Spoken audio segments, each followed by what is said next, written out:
തീരുവ ഏർപ്പെടുത്തുന്ന കാര്യത്തിൽ പിന്നോട്ടില്ലെന്ന് വ്യക്തമാക്കിയിരിക്കുകയാണ് American president Donald Trump. April മുതൽ അമേരിക്കയ്ക്കുള്ള വാഹന ഇറക്കുമതിക്ക് തീരുവ ഏർപ്പെടുത്തുമെന്ന് ട്രംപ് പ്രഖ്യാപിക്കുകയാണ്.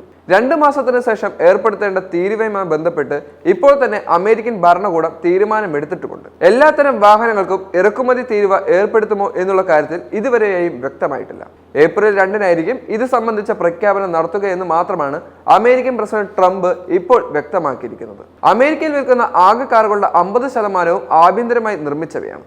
ബാക്കി 25% മെക്സിക്കോയിൽ നിന്നും കാനഡയിൽ നിന്നുമാണ് ഇറക്കുമതി ചെയ്യുന്നത്. വമ്പൻ വാഹന നിർമ്മാതാക്കൾ പ്രവർത്തിക്കുന്ന ലോകത്തെ മറ്റ് പ്രധാനപ്പെട്ട രാജ്യങ്ങളിൽ നിന്നുമാണ് ബാക്കി 25% വാഹനങ്ങൾ എത്തുന്നത്. ജപ്പാൻ, ദക്ഷിണ Korea, Germany, Britain, Italy, Sweden എന്നിവിടങ്ങളാണ് ഈ പ്രധാനപ്പെട്ട രാജ്യങ്ങൾ. മെക്സിക്കോ, കാനഡ എന്നീ രാജ്യങ്ങൾക്കെതിരെ ട്രംപ് ഏർപ്പെടുത്തിയ തീരുവ വിമർശിച്ച് അമേരിക്കയിലെ വാഹന നിർമ്മാണ കമ്പനികൾ തന്നെ രംഗത്ത് വരികയും ചെയ്തിട്ടുണ്ടായിരുന്നു. അമേരിക്കയിലെ പ്രധാന വാഹന നിർമ്മാതാക്കളായ ഫോർഡിന്റെ സിഇഒ ജിം ഫാർലി ട്രംപിന്റെ നീക്കത്തോട് വിയോജിപ്പ് അറിയിക്കുകയും ചെയ്തു. അമേരിക്ക, മെക്സിക്കോ, കാനഡ വ്യാപാര കരാർ പ്രകാരം വടക്കേ അമേരിക്കയിൽ ഉടനീളം വിതരണ ശൃംഖലകൾ സംയോജിപ്പിച്ച US കമ്പനികൾക്ക് ഇരു രാജ്യങ്ങൾക്കും എതിരെ തീരുവ ഏർപ്പെടുത്തുന്നത് തിരിച്ചടിയാണെന്നാണ് അദ്ദേഹം ചൂണ്ടിക്കാട്ടിയത്. ഇരു രാജ്യങ്ങൾക്കുമെതിരെ ഫെബ്രുവരി 3-ാം തീയതി പ്രഖ്യാപിച്ച തീരുവ പ്രാബല്യത്തിൽ വരുത്താനുള്ള തീരുമാനം 30 ദിവസത്തേക്ക് ട്രംപ് ഭരണകൂടം മരവിപ്പിക്കുകയും ചെയ്തു.